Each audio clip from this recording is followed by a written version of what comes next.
Arnold. Any discussion? Hearing none, we'll move to a vote. All those in favor? Aye. All right, we are exited from executive session at this time. And Madam Clerk, can you refresh us as to where we are on the agenda? Yes, Madam Mayor, we are under public hearing, item 1 of public hearing. Public hearing and action for a reasonable accommodation request for up to 8 unrelated people at 2014 English Lane. This item is located in Ward 1. All right, thank you very much. Ms. Lyons?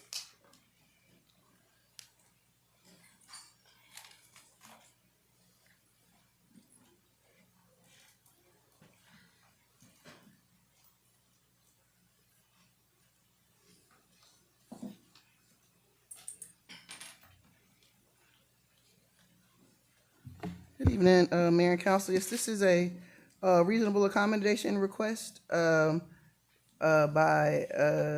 Kai Thurup and Ian Neubauer at 2041 English Lane. I believe they are here to speak on behalf of the application.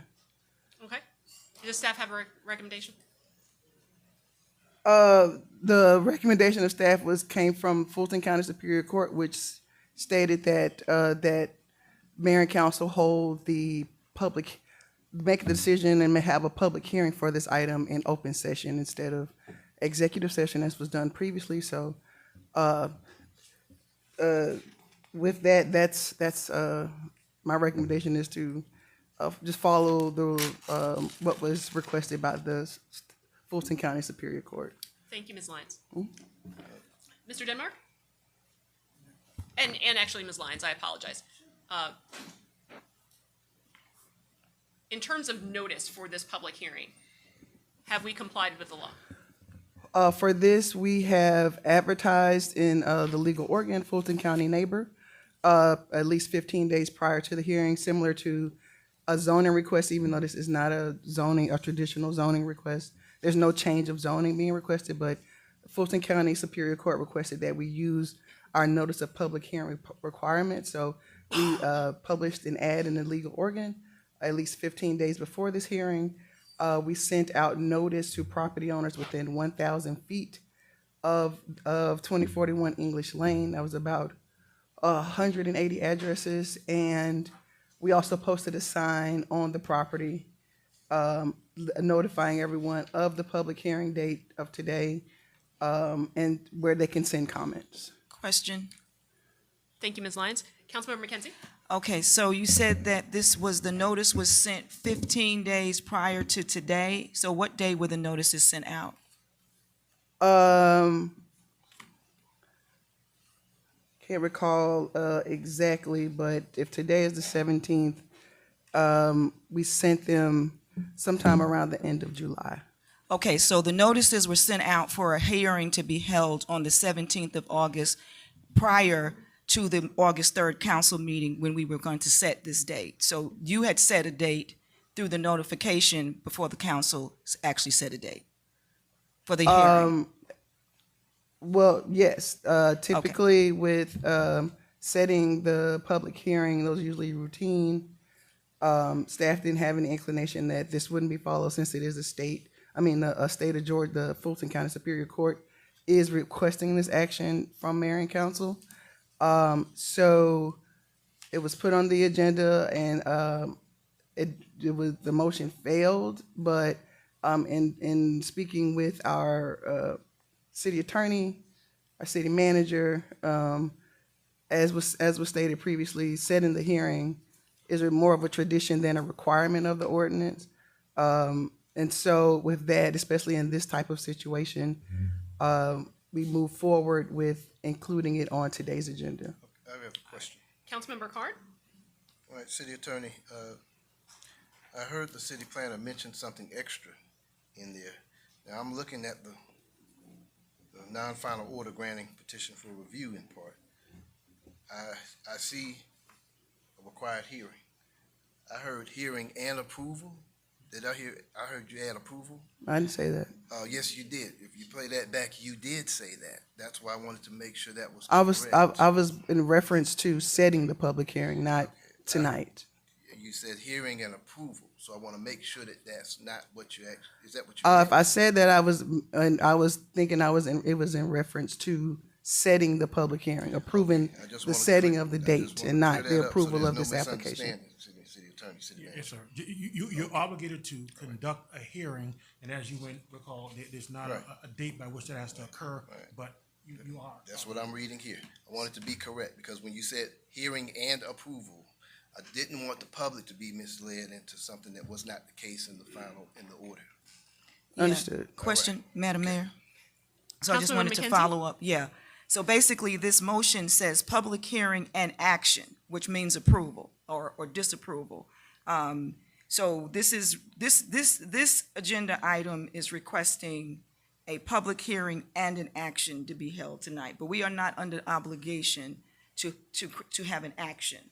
So I do want to, I want to make it clear that we can have we will go forward with the public hearing, as the mayor has already started us here, but we are not required to take an action. Mr. Denmark, I thought you were going, No, I don't need to say anything else. okay. We don't need to make, Councilmember Carn? we don't need to make a motion to modify Yeah, I think the we do. change in the agenda. No, I mean, you have the liberty to take the action that you feel is appropriate once you've heard from the public hearing. Okay, all right. All right, so in regard to the applicant, Mr. Denmark, their time at either prior to the opening or at the start of the opening. Just want to make sure that I'm, Once you can do a little bit of both, and then they make a preliminary before the timer starts. all right, so if the applicant wants to make a statement, they can do so. Good evening. My name's Andrew Tyne, attorney for Kai Thorpe and the Halcyon House. And with me is Ian Neubauer, also attorney. Kai Thorpe's standing there. How long do I have? Is it 2 minutes, 3 minutes, or 10 minutes? Mr. Denmark? Remember, it's the public hearing, the 10-minute timer has not commenced, so you were just gonna give them a brief preliminary until you open the public hearing, at which point the timer starts. Okay. So Mayor and council members, we're here on remand from Superior Court. So this matter was before the council previously.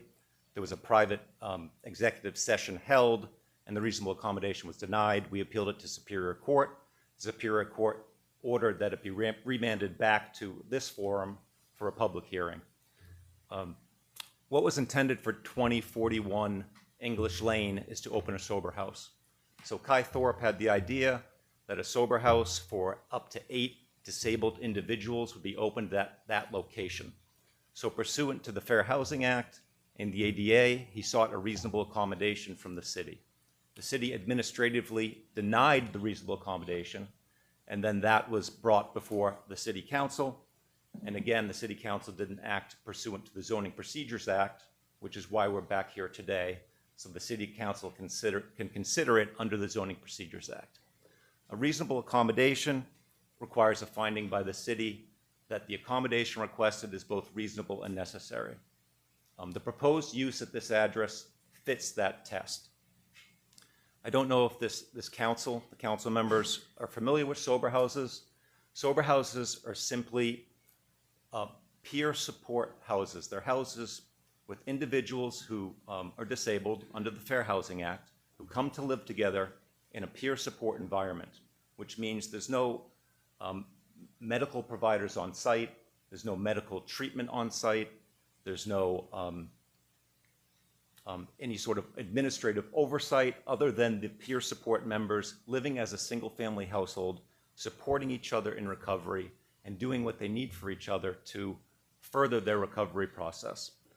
Sober houses typically are the last step for individuals before they enter back to living alone, getting their first apartment after going through recovery and the problems with drug and alcohol addiction. So an individual may come from detox, may come from a referral from family, may come from the street, may come from prison or be on probation.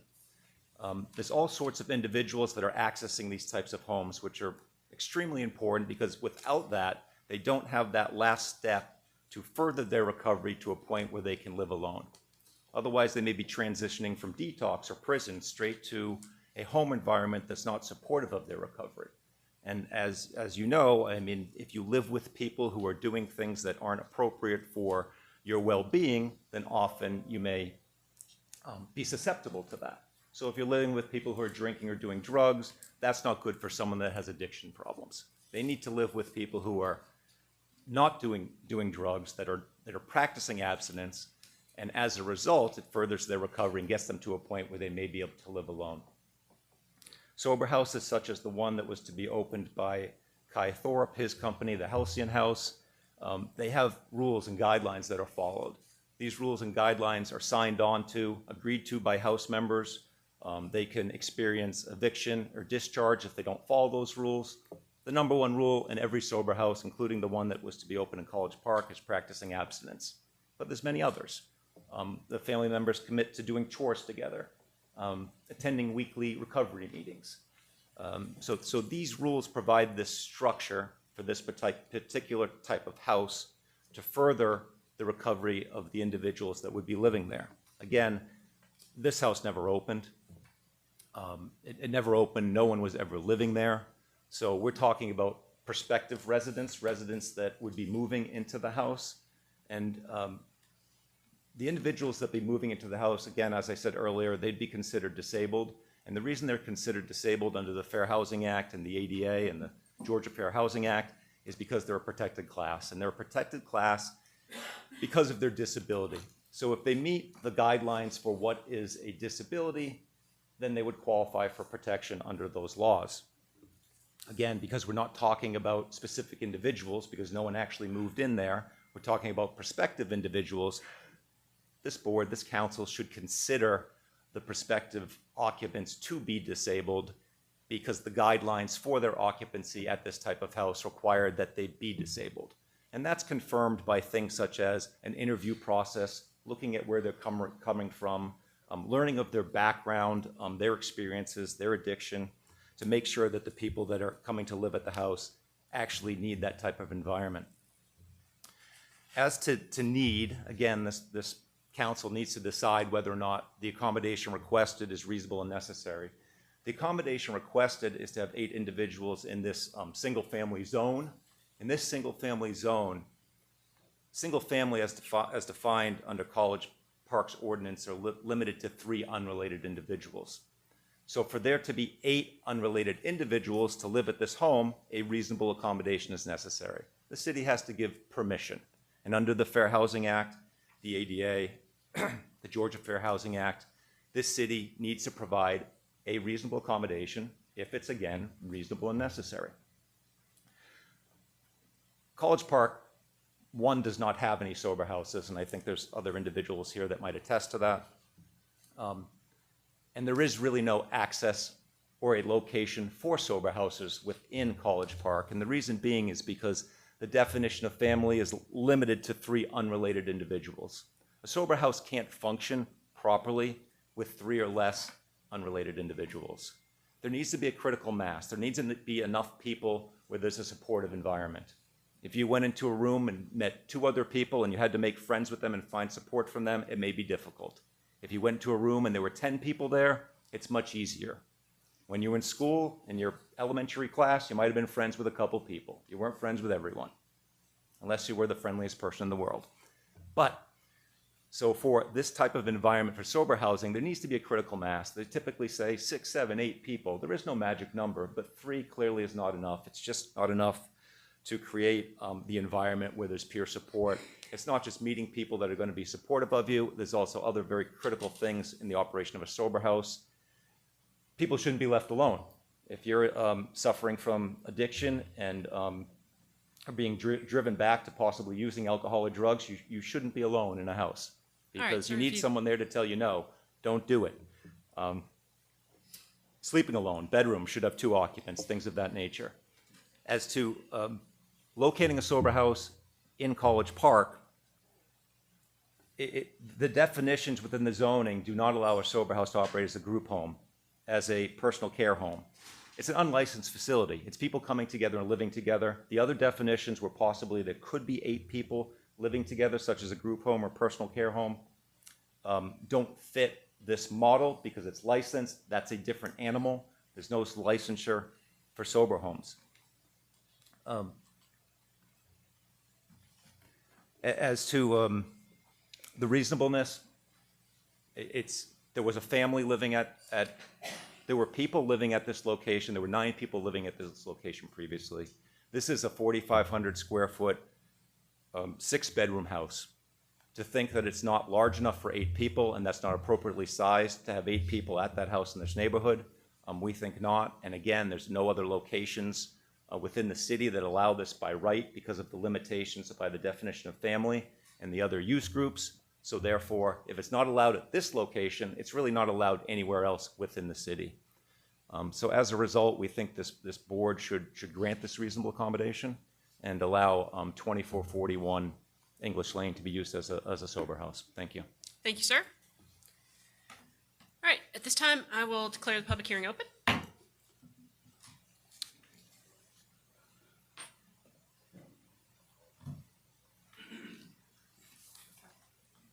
And just before you start, can you please state your first and last name for the record? Yeah. Sarah Overton.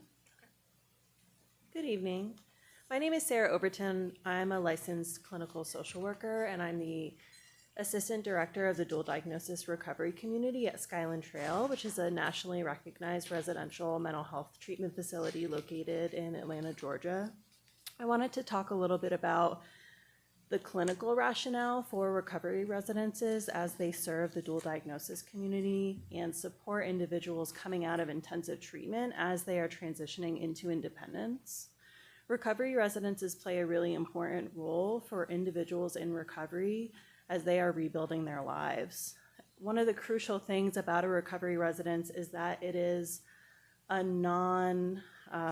it's a non-medical building. It's not institutional. It's meant to replicate and really be situated within neighborhoods and communities because the function that it serves for individuals in recovery is to be a stepping stone as they are getting back into their communities.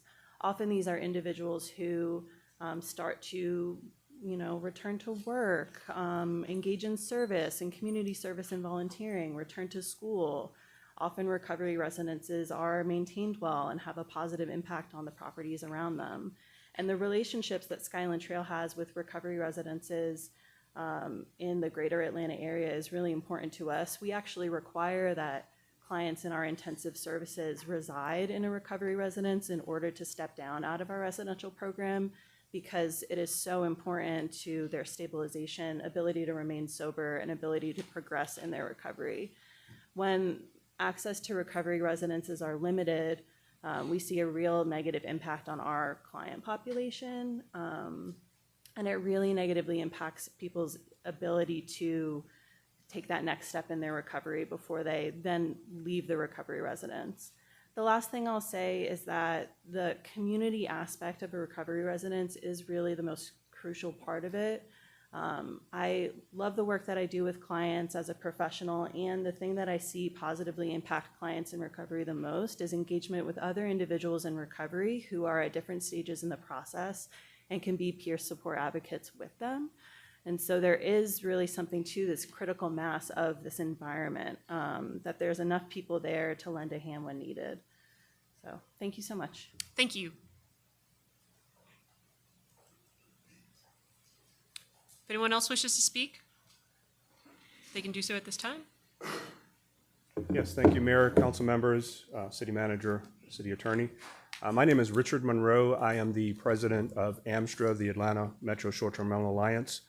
We are currently working actively with the city of Atlanta to help them with redoing the current ordinance for short-term rentals. I am here on behalf to promote and support the additional accommodations for the recovery residences.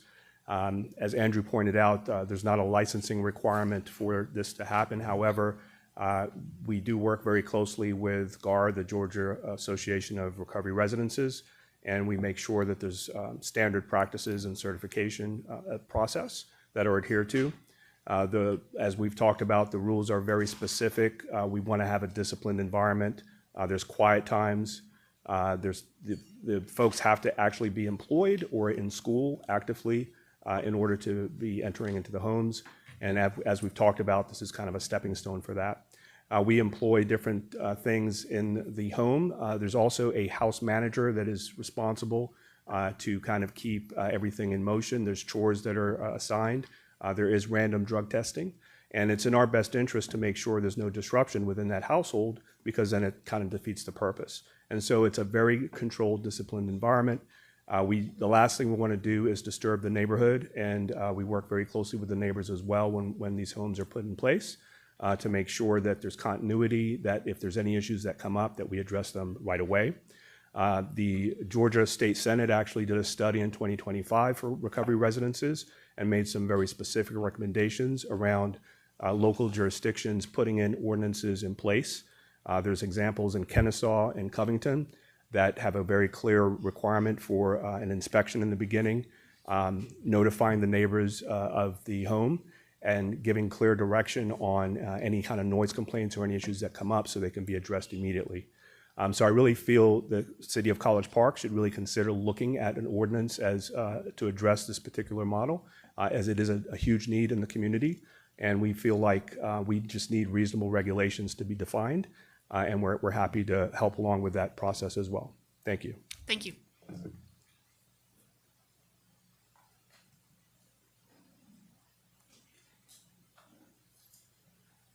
Thank you, Mayor and Mayor Pro Tem and council members and staff.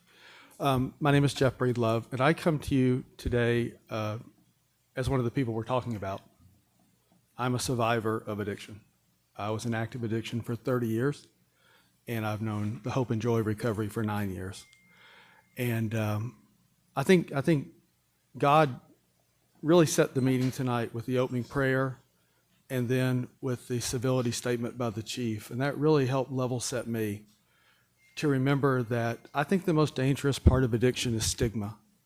And I have to remember that the pain I put my mom and dad and sister and my wife and my son who is here through, I understand the fear that people have about this, because I'm one of the people they were in fear of in active addiction, which is a medical brain disease with no cure, but people live happy lives, productive lives, law-abiding lives for decades. So what do we do about it? And then God put before us the gentleman that spoke tonight first in the public comment. And what a powerful testimony he gave. Now let me tell you, I may have been in one or two of those less than 5-star hotels that he was referring to when I was in active addiction.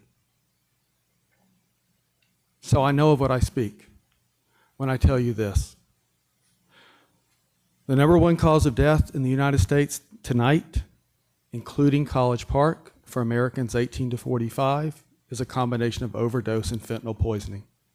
Those numbers were consistent in the Biden administration and in the current presidential administration. We average 200 overdoses a day in the United States and fentanyl poisonings. That is a Division I football team on a chartered flight on an away game.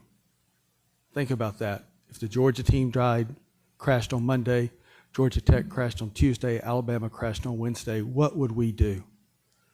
But that's happening every day in communities like College Park. Maybe not 200, but I understand at least 3 people have reached out to GAR, and I know other people will speak from GAR, but people are seeking help in College Park. And the fentanyl.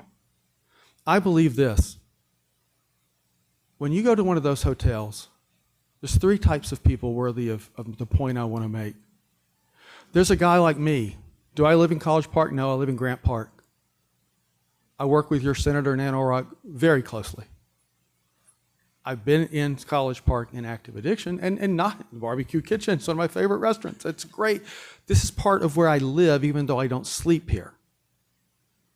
And I know this. At those hotels that gentleman was talking about, there are people putting poison, fentanyl, and other poisons in a product, telling somebody in active addiction, it's meth, it's heroin, it's crack.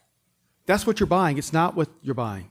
It's poison, and they are voluntarily killing people who live in College Park knowing they're poisoning them. And my brothers and sisters in active addiction deserve the very best. And there's people like me in the recovery community who would stand shoulder to shoulder with you and the police department going, put them in jail, make sure they suffer the full force of the law. Anybody that would poison somebody in active addiction with fentanyl does not deserve to be in our communities. They are a threat to my brothers and sisters in active addiction, and I want them off the street. That's one person you'll encounter. The other person is me, a guy like me, or a girl like me, a lady like me. We're coming there to voluntarily buy something illegal. Am I a bad guy? No, I'm a person with a very bad disease. And then you'll encounter the third person, and that's the intermediary that I would deal with. See, I wouldn't deal with the person putting the fentanyl in the drugs. I was dealing with a person that some people might call a drug dealer. They're not a drug dealer. They're a person in active addiction without the privilege that I had to actually have the cash to buy the drugs. They're being exploited by the drug dealers. And they deserve not prison and jail either. They deserve medical help. And these houses we're talking about is a part of that equation for them too. So it's a very complex situation. And I believe this, there's only two kind of cities in Georgia. There's cities like Marietta and Lawrenceville and Sandy Springs and in Dublin and Athens that have decided to embrace these types of housing as a part of the continuum of care. And ask your colleagues at the Georgia Municipal Association.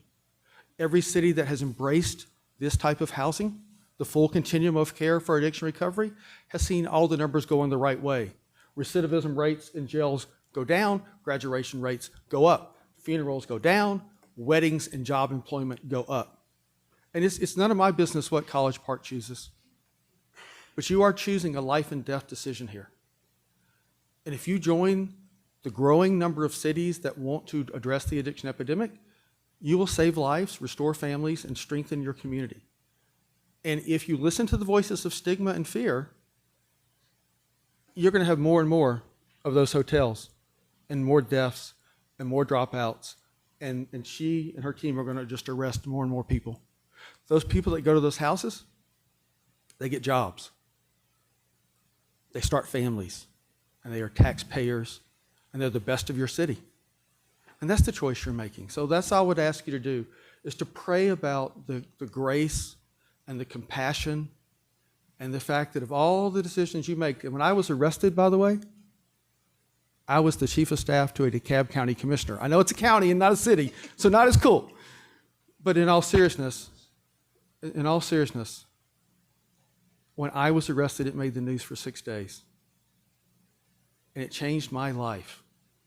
And the choice you're going to make with this decision is one of those choices as an elected official that literally is life and death. And I just pray that you have the grace and the compassion to choose life. Thank you, sir.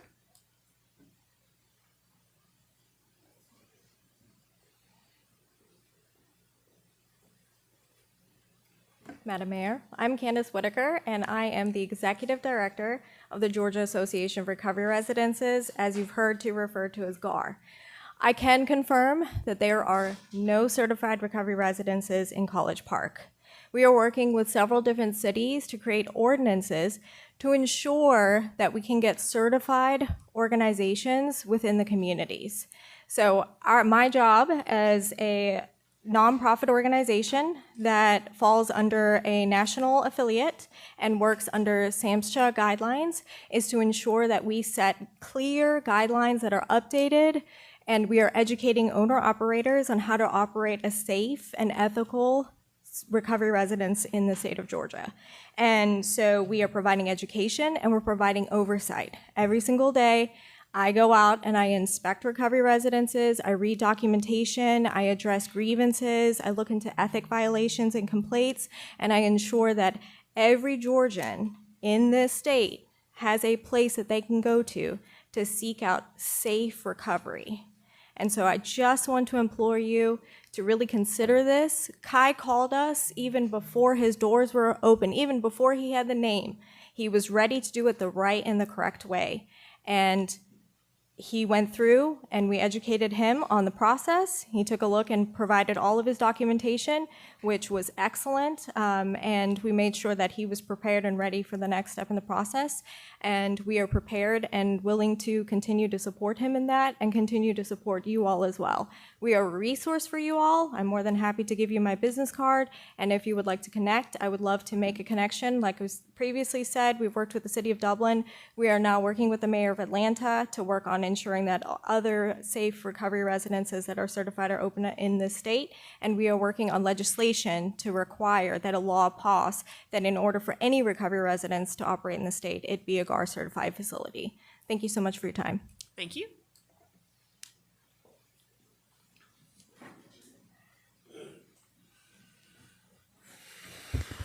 Hello, how you doing? My name is Lamar Odom. I played in NBA for 14 seasons. I won 2 NBA championships with the LA Lakers, all along hiding my drug addiction. And I think it's very important that we support people who make the godly decision to try to beat that deadly disease. And with the help of the sober living homes, I think Atlanta can use it. We all know Atlanta has a very bad drug problem here, honestly, and I think the sober living homes could combat that to keeping the communities a lot safer and sound. Thank you. Thank you, sir. Thank you.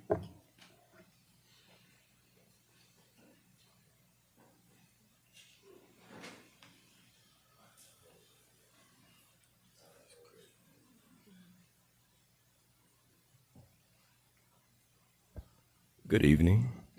Good evening. City Manager. I'm sorry, sir. Could you state your name for the record?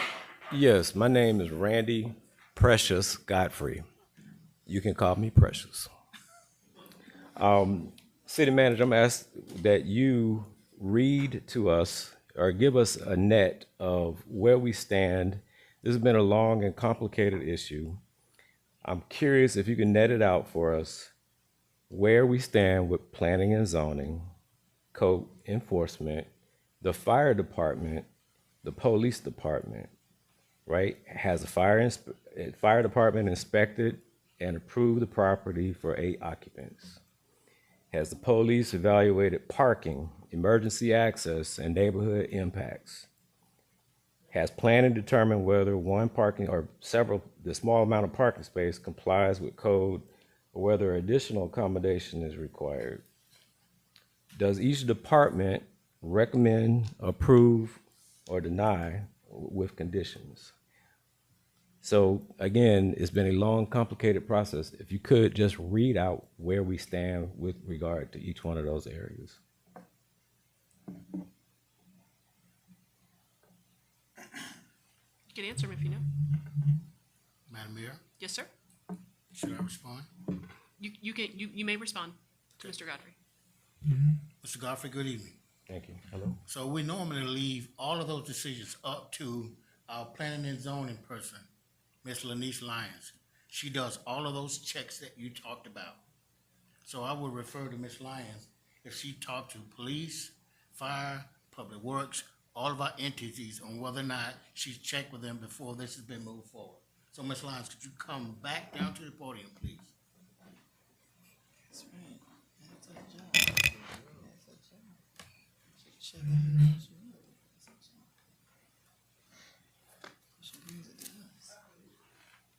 And tell us the process.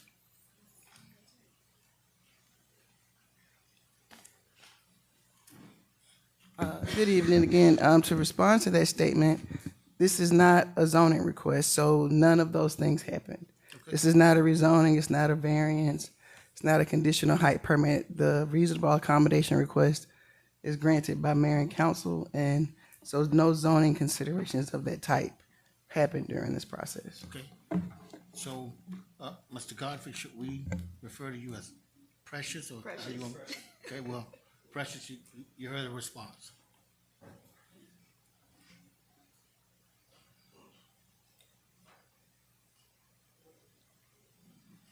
So if I heard correctly, we haven't heard from all the departments. Zero. None. So I would highly recommend, before we take any action, that we have those inputs from all of these wonderful folks that we allow to do their jobs, right? I think, we definitely, obviously we need to hear what these good people are asking, but we need to make sure we're doing it in a safe and considerate way, especially, we need to consider, what kind of precedent we set as well, right? And then we also need to understand what this means for the rest of the city, right? As I understood it, there were at least 4 properties that were at least brought to the attention of the city. Somehow it got to the city. Are we up for more of these, right? Is there some limitation on the number of these that we will have in any given neighborhood, any given block? I think we need to consider these things as well as the input from the leaders in these different departments. Thank you. If I might, Madam Mayor, I apologize. Mr. Denmark? We're making a record here, and it's important. So we're here for a request for a reasonable accommodation. And that's a very particular, specific, and stylized request. And so we have to focus like a laser on that. There are other processes within the city that might address those other issues, but those are separate and distinct from why we're here. And so, and that doesn't mean that your concerns are not legitimate, but they're just not the concerns that we're here to address. And so I would admonish the mayor and council to focus on the reasonable accommodation request solely, as opposed to other legitimate but extraneous considerations. Thank you, sir. Thank you. Does anyone else wish to speak? Oh, there we go.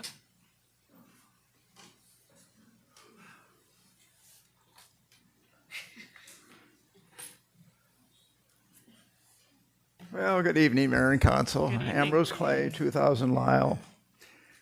I haven't been following council very closely lately. I've been very busy at our church, and I wasn't initially planning to come tonight, but I think there are a few things that need to be said. First of all, one thing I want to question, the people we're talking about, the term disabled, certainly they're emotionally disabled, and certainly they are impaired in some way.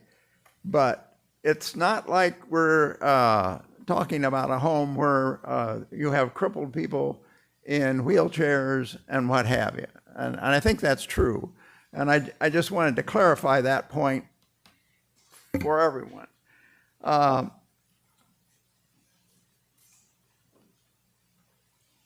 think this is really a very good cause. I think it's a noble endeavor. I think it reflects well on society. And if you can benefit these people who have made mistakes, everybody makes mistakes, so I'm very sympathetic to this. What we're missing, and I have a weird solution for it, but what we're missing is sympathy for the people in the area where these people are going to be living. Who is sympathetic to that? Now we live in a society that is very judgmental. It doesn't matter what the real fact is, it matters what people think the real fact is. So I would expect, myself even included, that I would be really concerned to have a sober house, or however you want to call it, next door. Well, somebody decides for me that all of a sudden I've got a sober house living next door. Now I'm several blocks away, so I don't see this really impacting me. But I care about the people it does impact. So what I'm saying is, while I think it's a good cause, I think it needs to be done somewhere, I think it is charitable. I think it is morally good. I think all the good things that I've led to come from the discussion tonight. So let me talk about the elephant in the room. The elephant in the room is the people around this place, wherever it is, that are impacted by it in a negative way. Now, it may be perfectly safe. It may be that perfectly quiet. And I could go on and on. But when they go to sell their house, does it impact them? What if they rightfully are afraid of their kids running into someone who has, unfortunately, fallen off the wagon or whatever you want to call it? How do you deal with that? So we're helping a bunch of people, which is a good thing. But how about the people you're hurting? That's my concern. So I have a proposal. If we as a society are so concerned about rehabilitating these people, which I think is a very good thing, then what are we going to do for the people that are inadvertently, without their choice, without choosing this, to suddenly, after living in the same place for 20 years, find all of a sudden they've got a halfway house or silver house or whatever you want to call it next door, which may or may not be a threat. But the perception is it may be. And the perception of someone that wants to buy their house may be. So my proposal is this. If we are so supportive of this, as a society, as a city, as a council, then put something in place to protect the people that are being impacted by it. And when I say protect, I mean economically protected, not just police protection or fire protection or what have you. We'll give that. The city, as a large organization, can, if they have to, provide an extra police patrol or whatever to help out with that. City can do that. It's got a lot of resources. Lord knows we have a lot of resources. Just look at our budget. So the question is, put in place, can we put in place, would the council be willing to put in place funding the homeowners around this area that logically could be impacted such that you conduct an assessment of the properties. A good assessment of the property as to what the property actually would bring in the market today without a sober house and without knowing that there is a sober house coming. And the city set up a fund that guarantees that the person, when they go to sell that house, will get the price, market price of that house at the time that this was instituted, before people knew that there was going to be a sober house next door, and an adjustment to that price based on what the market value goes up every year. And there's a way to assess that. There's a way to assess that fairly. And then you guarantee the people that are impacted by it within a certain radius, that has to be decided, you guarantee those people that they will get that price for their house if they want to move. And when they do, if they can sell their house for that amount or more, great. They've got it. If they can't, the city makes up the difference. Then there's a requirement that the real estate agents must notify people who are moving into that area that there is a sober house here. They don't get the advantage of the price. They pay a price for, they may buy a house but it may not be as a higher price as it was. They may pay a lot less than the owner that has been subsidized by the city. I've never heard of that being done because I haven't really looked into this that closely.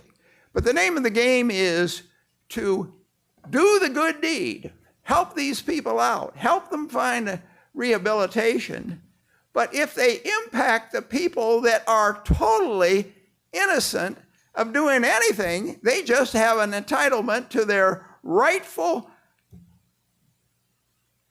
peace and quiet, joy, property, what have you. And if you want to take that away from them, then they can move. They're still going to have an impact, right?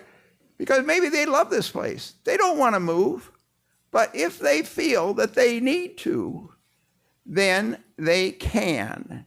And they can get the appropriate price for their house that they would have gotten otherwise. And that is subsidized by the city, because it is the city that is doing this good deed to plop down in one location a rehabilitation facility. So that would be my suggestion. So I would ask the council, if you guys want to approve this tonight or in the future, do the other half. Protect the citizens that have been impacted by this through no fault of their own, and why should they bear the brunt of helping these people economically when everyone else in the city is scot-free? That's my suggestion. Thank you, sir. Sir, if you are not speaking at public comment, then, and you have other things to say, you can say them outside. Madam Mayor, City Council, City Attorney. I'm approaching you guys tonight not as Can you state your name for the record, please? Oh, yes, ma'am, I'm sorry. I'm Ian Neubauer. I serve as counsel to Kai Thorup and Halcyon House, but Mr. Neubauer, there's a problem with the microphone. If you can get closer and speak up. good? Yes, Okay. better. I serve as counsel to Mr. Thorup and Halcyon House, along with Andrew Tyne, who spoke earlier. But I'm not approaching you guys tonight as counsel. I'm approaching you guys as somebody in recovery, an Emory Law grad, former big law attorney. I got out of big law because of my addiction and my alcoholism and what it did to my family. And I went to treatment, and I came out, and I went to treatment in Texas, and as I was there, everyone was talking to me about sober living, and it's big in Texas, right? I mean, the city of Austin, I went to treatment outside of Austin, they foster these houses and the benefit that they provide. But when I started looking in Atlanta, I noticed that there was just a deficit. They hardly existed, and when they do exist, they operate in the shadows because we have to sneak around and weave our way through zoning ordinances. As an attorney, I am hard pressed to find cities and counties that we can legally operate in the open, go tell somebody, hey, here's what we're doing, and for them to say, here you go, come on, welcome. I now have 8 houses, second chance recovery residences. We're in Sandy Springs, Roswell, and Grant Park. We're GAR certified at all of our residences, and we help over 100 people at a time. The reason I stepped forward tonight was I want to point out what we just heard, okay? And I'm not here it is not to embarrass anybody or to pick a fight, but the gentleman that just spoke is NIMBYism 101, not in my backyard. Compensate us for the damage that you animals due to our property values by just merely existing, right? I mean, we heard before the city council tonight, I think it was Mr. Tyne, the house that we're talking about had 9 people living in it full time and 10 when Mr. Kelly's mother-in-law resided with them as well. No problems. The only difference was blood, right? I can tell you that if I had my houses come up here, the men, the women, the like, they would tell you we function as a family. We go to meetings together. We hold one another accountable. If someone is slipping, we pick them up as a family does.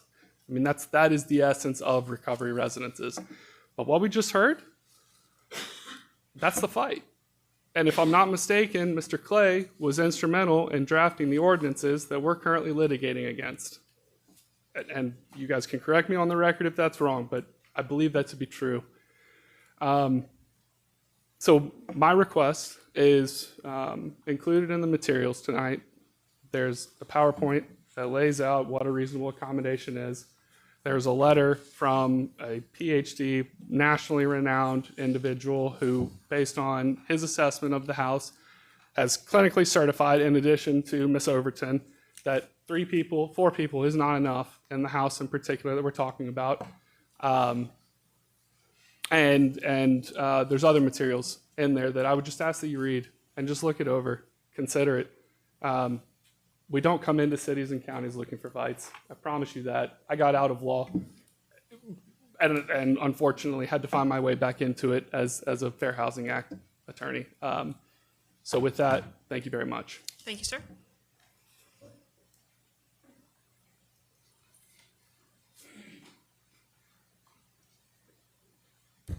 My name is Bill Crane. It's always a pleasure to be back here in College Park. I just thought I would offer a couple of observations coming from a hard-drinking Irish family myself. There's a pretty good chance if you look up and down your street, there's an alcoholic or a drug addict or even, unfortunately, a home batterer that you just don't know is your next-door neighbor and whether or not they're impacting your property values.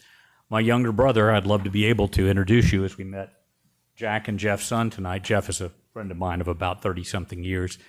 But my younger brother took his own life at the age of 54 with 2.5 gallons of vodka because we could never get him into treatment.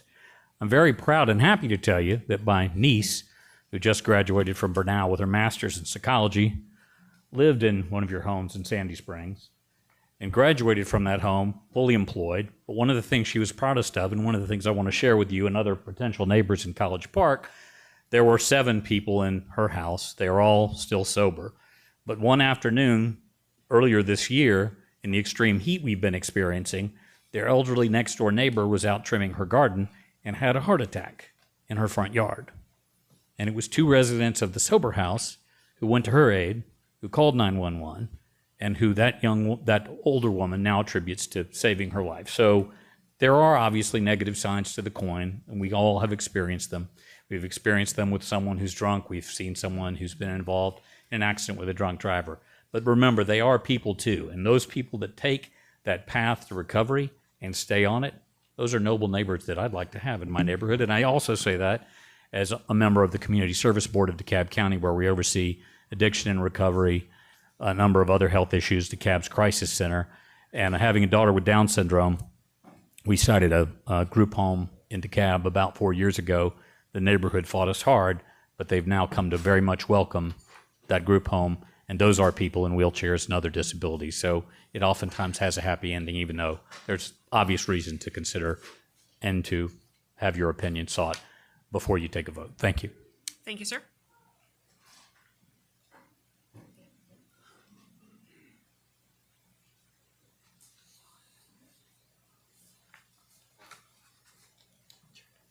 Good evening, Mayor and Council. My name is Rick Pierce. I live at 2022 English Lane, across the street from the house that's here. Before I start, there's 2 things for the record. I did not receive a letter. I live on the street. 3 of my neighbors are here tonight. They did not receive letters. I think Mr. Ambrose did, but he lives on another street. So the second question I had is procedural. Is this granting of an accommodation have any time limit? Is it for 1 year, 6 years? Is it for infinity? Does it stay with the house? Does it stay with the organization? It's being rented now. If the renting stops, does the classification rescind? Can the next owner not have it listed as a sober house? So the question is this a temporary assignment? Does it have a review in 5 years to see if it's working and get a new accommodation? That'd be my recommendation, but I don't make the law. So my comments. So I want to begin by saying that I have no issue with the concept of sober recovery. My own church welcomed 12 residents from the Forest Park Recovery Program last year. Really great people. In fact, one of them joined our church. and they reside in an apartment complex in Forest Park. Somehow that works for them. It's not a matter of who or what, but where and how many.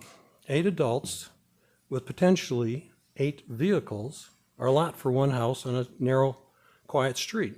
The petition that was mentioned stated that 10 family members previously occupied the house, and if there were 10 residents before, why not 8 residents now? However, it's not documented that they failed to mention that 7 of those residents were children under the age of 13, no driver's license. English Lane has 12 houses and only about 24 feet wide, very narrow street in College Park. When cars park on the street, the usable width drops to about 18 feet, which is below the legal minimum needed for safe emergency vehicle passage. There's a fire department law saying it must be 20 foot.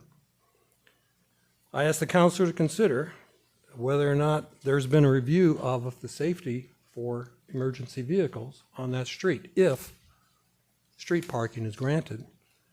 And for a house like this, with 8 residents, 4 parking spaces, the potential for street parking is high. My second concern is about how neighbors are supposed to handle normal everyday issues that come up on any street. Things like, your car is blocking my driveway, the music is too loud. With any of my long-term neighbors, I can knock on a door, send a text, give them a call. But with recovery residents and the legal protections around the residents make direct communications difficult. I want to be respectful, and I understand why those protections exist.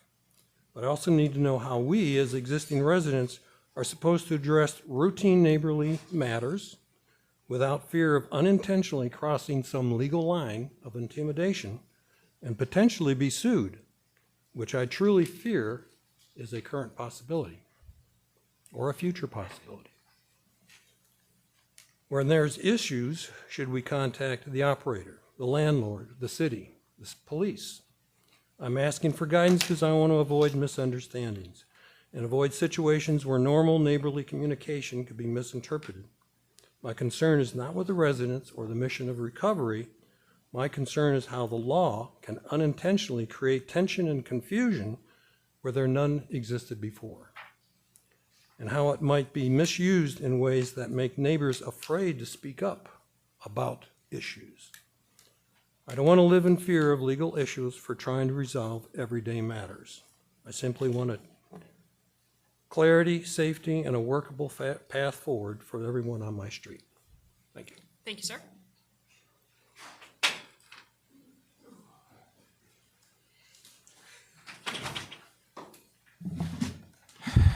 All right. I'm Ryan Kelly. I'm a retired lieutenant colonel, and I own 2041 English Lane. People want to talk about my family and stuff over here, so let's talk about my family. All right, yeah, we do have, I have 7 children, and they can't go outside and play. And you know exactly why that is. Meanwhile, we're all over here messing with my constitutional right to use my property as I see fit and for my free use. What I see happening up here is just ridiculous. Last year I had a drug gang using a stolen identity and turned my property into a trap house of child prostitution, drug trafficking, and dog fighting. Now, they paid rent up front, so it was real hard for me to evict them for non-payment. So 3 times I begged College Park Police Department to do something. They did nothing. Your police department, nothing. All right, everybody's over here worried about a sober home. You're running a trap house in there and wouldn't do anything about it. I walked in there like a baby hyena about to get eaten by baby wildebeest about to get eaten by a whole bunch of hyena in there. And y'all wouldn't do anything. All right? Finally, I called the FBI. They called y'all, sent y'all a referral, and miraculously, in the middle of the night, everybody just got out. Now, that's strange that they knew within 13 hours to get out. They got out so fast, they left all of their PlayStations, they left all the drugs, they left all the bullets, even that pig they had out there that was to eat the dead carcasses of the fighting dogs they had going on in my garage. And I told you I smelled the smell of decaying flesh. And one of your, I wish I'd remember her name, I'd call her out right now. Wouldn't do anything about it. I smelled it. Yeah, it was there.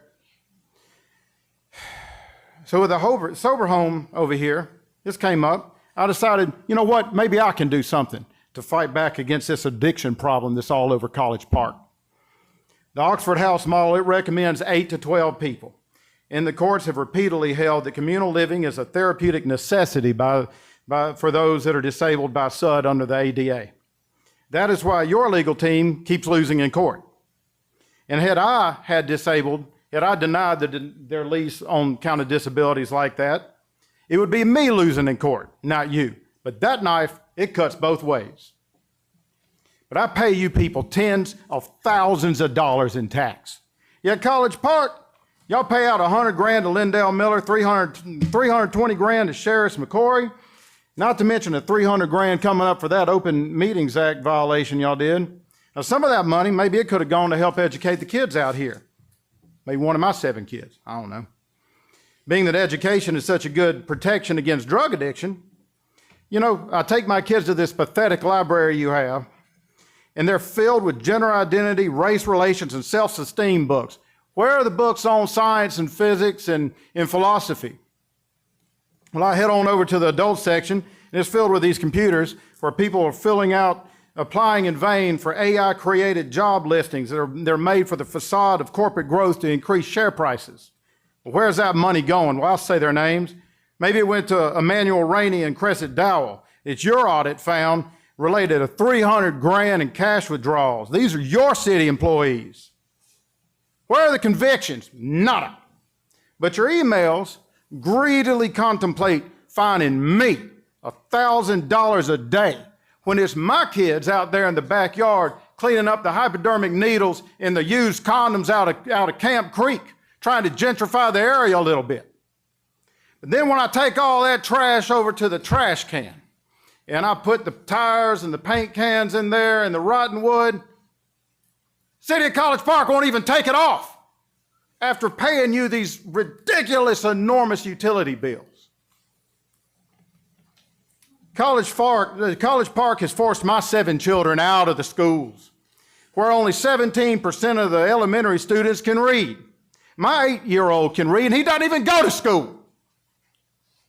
Absenteeism is 60%. Over 2,000 suspensions last year. Note that drug addiction increases the odds of skipping school by 271%. This is all related.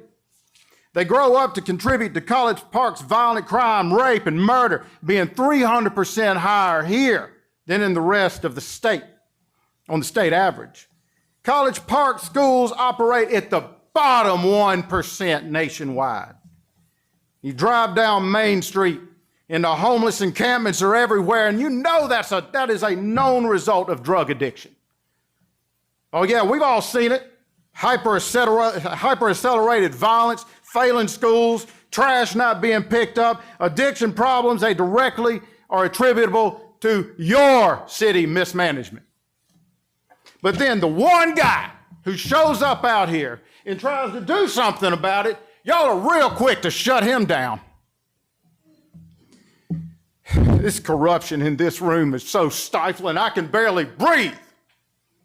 So I'll tell you what, if all of you just step down right now and you just let somebody more qualified take over and try to clean up this mess of College Park that you made, I will drop both of my lawsuits that I'm intervening on you right then.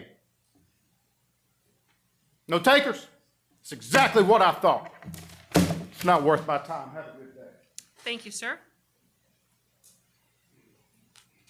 Does anyone else wish to speak? Oh, there we go.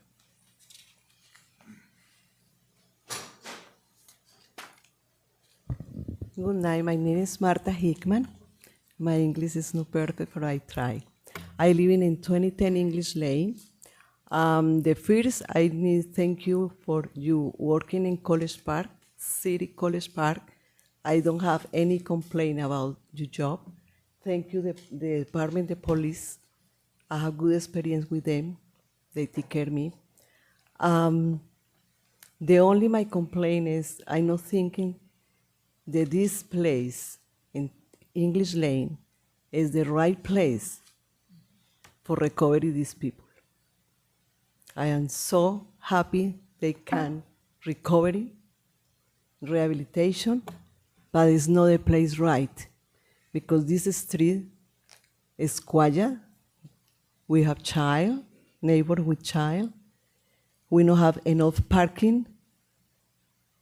I live in there almost 30 years. The same neighbor, quiet and respect. Thank you so very much. Thank you, ma'am.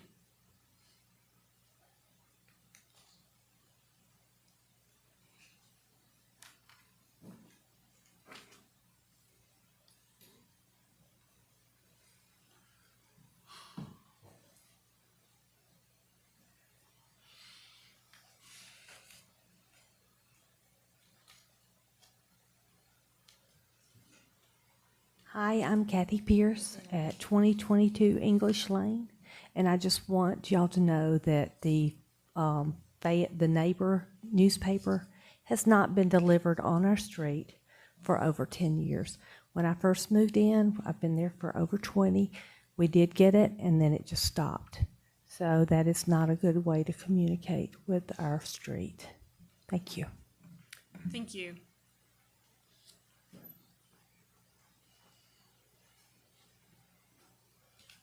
Hello, good evening, Council. Good evening. My name is Brian Mathis. I am also a product of recovery. A lot of it. It was a long road. But really my story tonight, or my request tonight, is about recovery, but it's really just about our neighborhood. This is not the first time the residents have been down this path on English Lane. As you know, in 2024, a group sought to rezone Dunlop Avenue in East Point and requested variances. Y'all remember that? East Point Council considered and approved the rezoning, but denied access to English Lanes based on concerns it would affect the established residential character, increase traffic beyond capacity, and introduce public safety concerns, specifically around emergency vehicle access. And so I ask, what has changed about English Lane today? How is it any different today? English Lane has not gotten wider. We are without sidewalks. We have limited parking, limited maneuvering space. We are a very narrow street. A fire truck cannot turn around in our cul-de-sac. The Public Works has to back their dump trucks up because they cannot turn around on our street.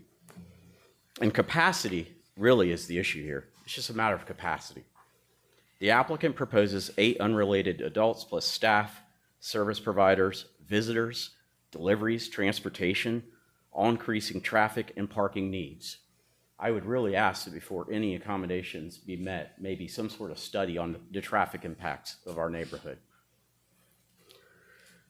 Zoning ordinances regarding group homes state no additional parking beyond the existing driveway. Again, for the above reasons, where are these cars going to go? Also, I'd like to point out that there's a specific spacing issue in College Park, as an ordinance states that no group home may be located within 1,500 feet of another group home. One certainly exists there, and because of the nature of the house, I do not want to reveal it in a public setting as it's a protected house.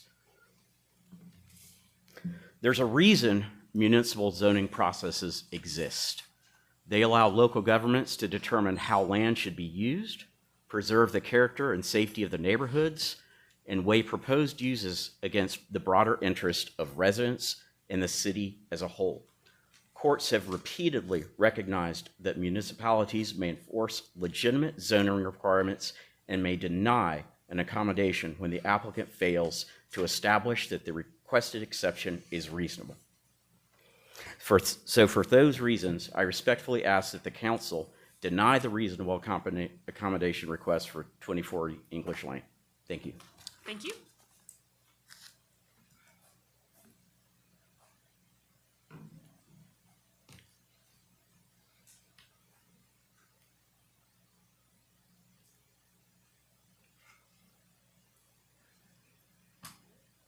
All right, seeing none others, we'll declare the public hearing closed.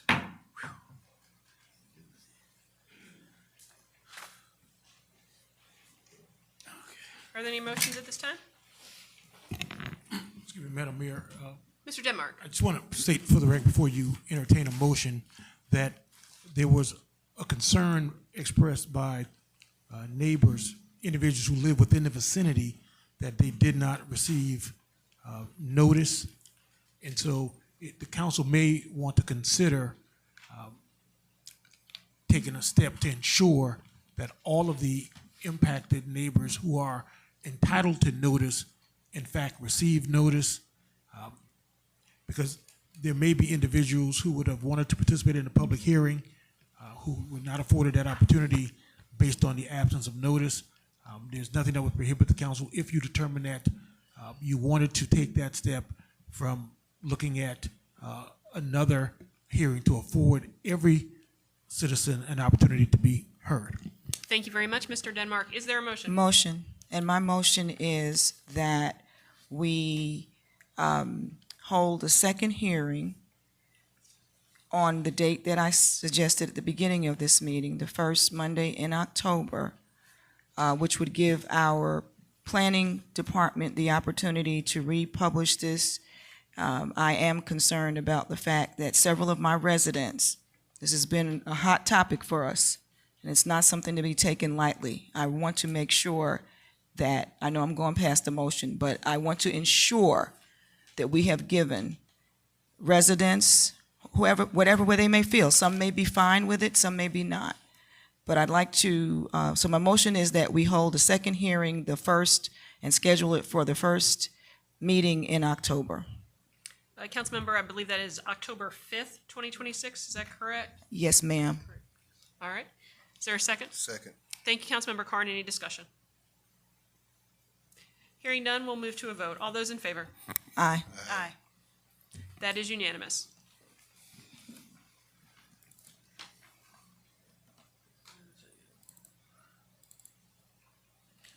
Okay.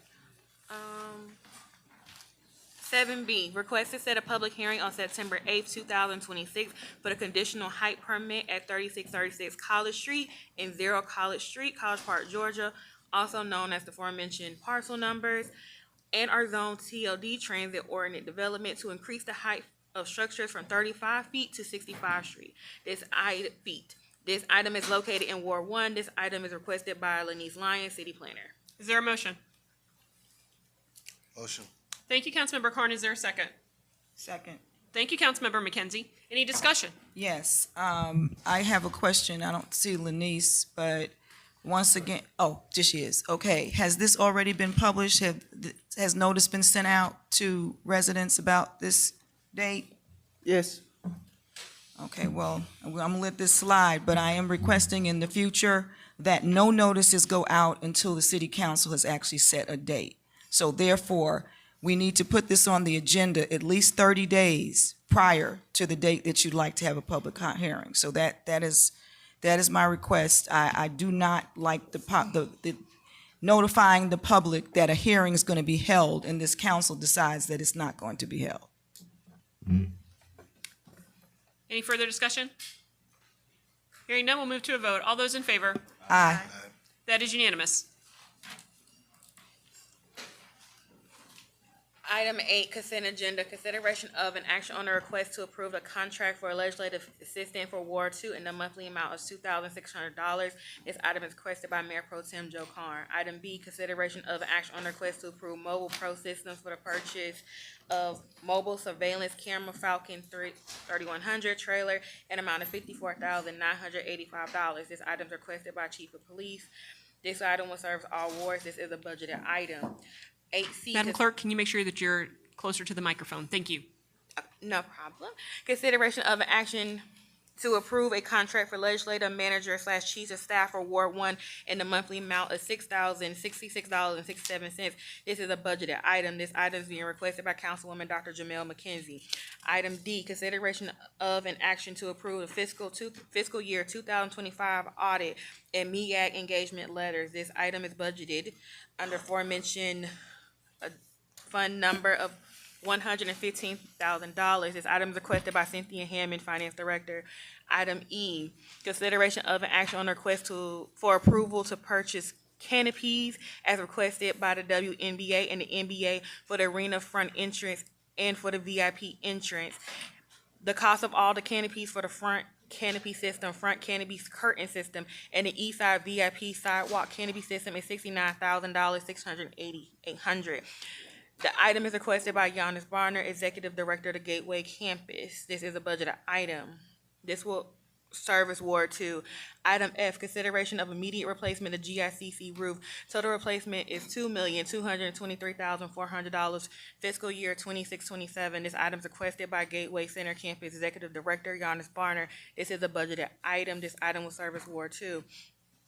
Item G, consideration of an action on a request to approve the Flint Headwaters Land Access Agreement with American Rivers Incorporated. Item H, consideration of an action on a request to approve the purchase of a 2,696-gallon universal trash can from vendor Cascade Engineering, Inc. in amount of $157,434. This purchase will service all wards. This item is requested by Brian Anderson, Public Work Director. This is a budgeted item. Is there a motion to approve Motion. the consent? Please hold on. Is there a motion to approve the consent agenda? Motion. Thank you, Councilmember McKenzie. Is there a second? Second. Thank you, Councilmember Carn. All those in favor? Aye. That is unanimous. 9A, consideration of an action on a request for approval of an increase of $53,563.50 in the bid for traffic signals installation by R.J. Heine and Associates. This project will upgrade traffic signals located at Main Street and Camp Creek Parkway and at Main Street and Leslie Drive / Hospitality Way. The cost increase is due to new Georgia Department of Transportation design requirements. This agenda item is requested by Hugh Richardson, Director of Power. This item expense can be covered under the budgeted travel signals for fiscal year 27, fund other system improvements. This item will service Ward 4. Is there a motion? Motion. Thank you, Councilmember Carn. Is there a second? Second. Thank you, Councilmember Gay. Any discussion? Hearing none, we'll move to a vote. All those in favor? Aye. Aye. That is unanimous. Item B, consideration I'm of- sorry, Madam Clerk. Is this for is item 9B a change order to the contract? Or it's a completely new thing? Mr. Hicks? Can you enlighten it? Sure. So, as a matter of fact, the Public Works Director and Tim Lewis and I, we met today. And this particular item, they had to replace some pipe on Spring Road. And they had to replace this pipe whether it was Botanical Gardens or not. The guys talked about how the water within those pipes recess at the end of the pipe. And they have to make sure that they unhook the pipe. I'm saying this in a very, I guess, elementary way, to make sure that the water doesn't settle, that we don't get any bad water in our water system. So they have to replace all of that pipe. So why do we not use one of our on-call folks, or bid it out? Tim, come out. Madam Mayor, there's no motion on the floor. City You're Attorney, right. yeah, We I have a haven't- point of order. Can you please, what can I'm you the explain chair, to us what's? so if you have a But you're, a point of order, point of order. Councilmember McKenzie. Okay, so I just said point of order, Madam Mayor. Yes, Right. I'm acknowledging you. Okay, so City Attorney, we have not called a motion. Staff is being brought down. We're moving into discussion without the council being able to have debate at this time. So I know the mayor always makes it clear that there's discussion after a motion is called. So can you please just give us some guidance in Sure. terms of whether we're doing the right thing right now? Yes, ma'am. There is no motion on the floor, and so I don't believe that this is appropriate for staff to have a discussion in the absence of a motion in a second by a member of council.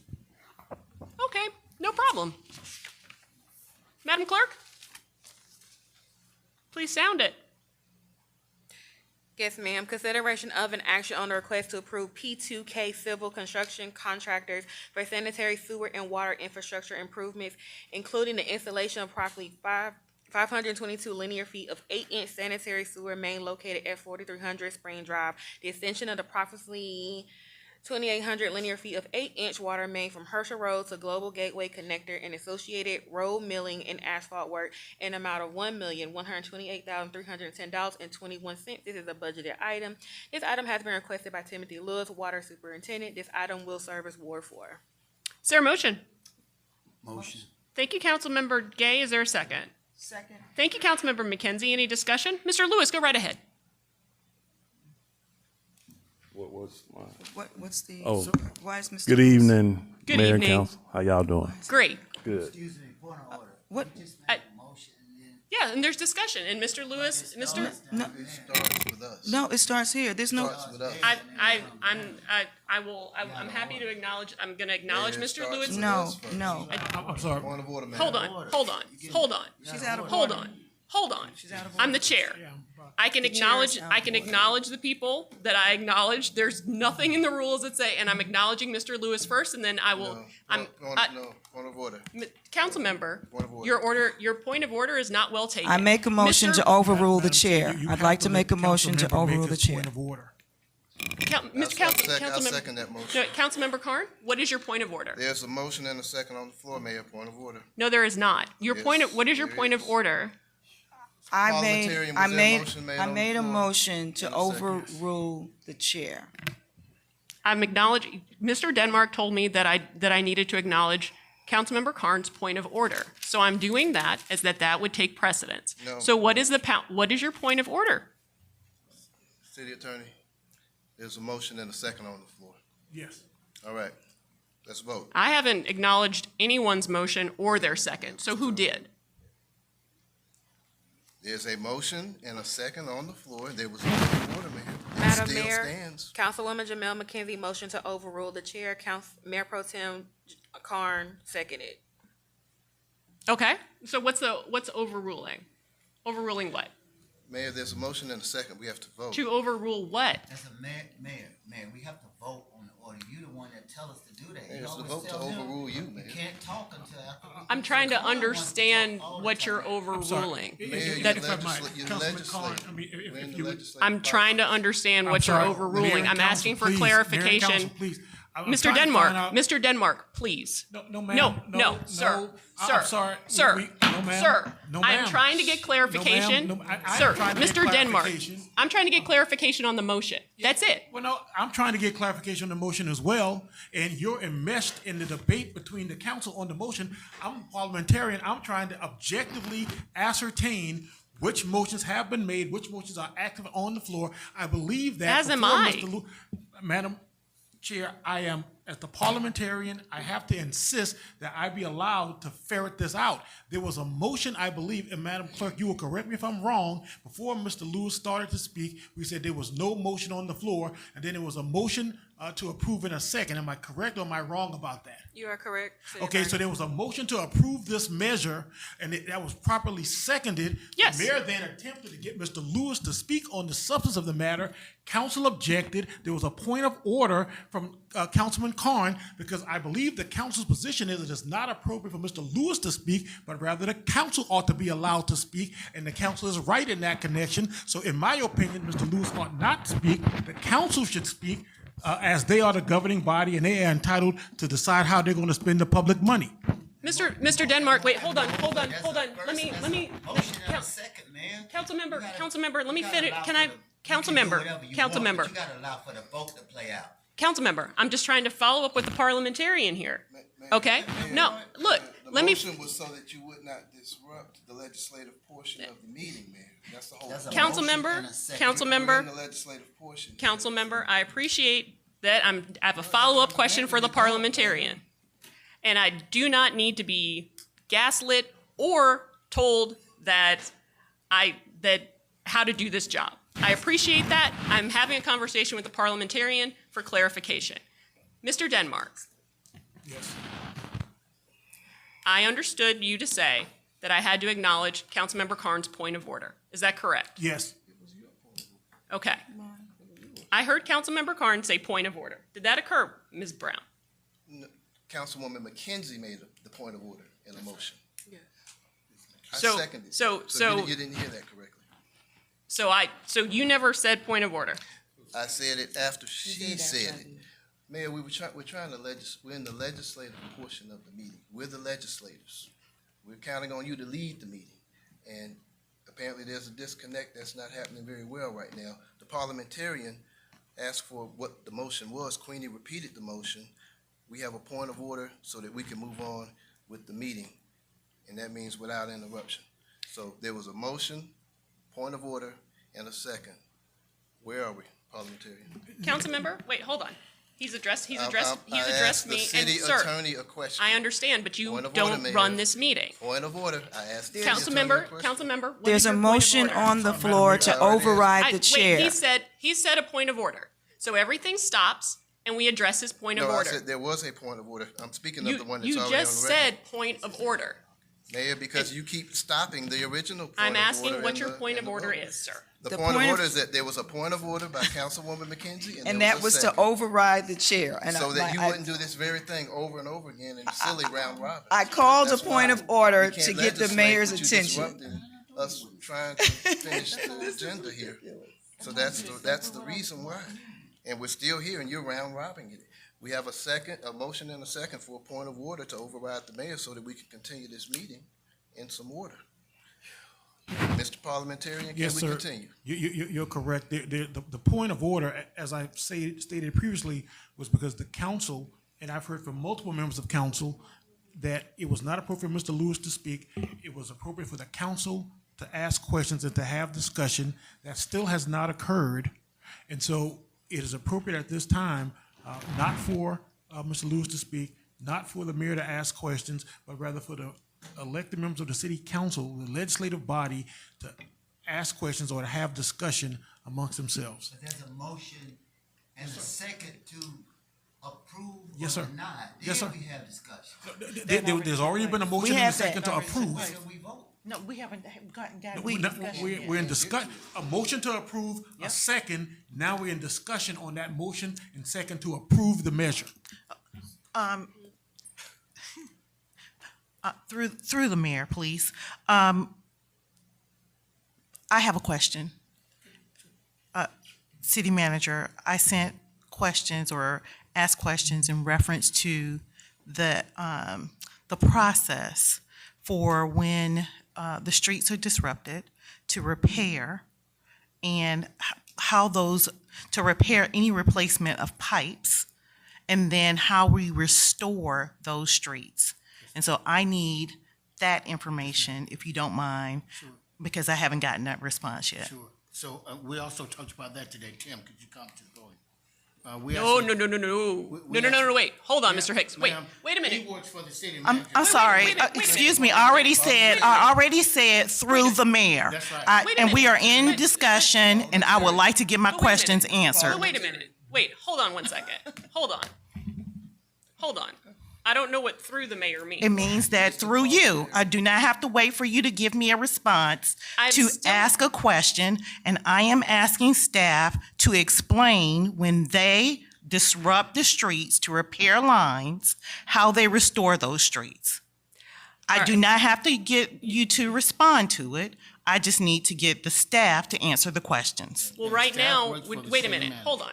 Wait a minute. Mr. Parliamentarian. Councilwoman Arnold. Wait a minute. I'm asking the parliamentarian a question to make sure that we're doing this right. We're not doing this right because you're disrupting the legislative process. You know what? Let her ask me the question. And I, council member, you know what? I think it is imperative amongst all of us. There's frustration, there's an opportunity for us to, we all want to try to do the right thing. And we all want to try to do what's best in the city's interest. We all have different approaches to that. This has gotten to the point where we have abandoned civility, we're going back and forth, and it's not productive. And so. Point of order.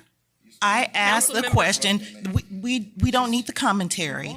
I just want to get the questions answered by the staff when they have to do this work, and I have the right to get the answer.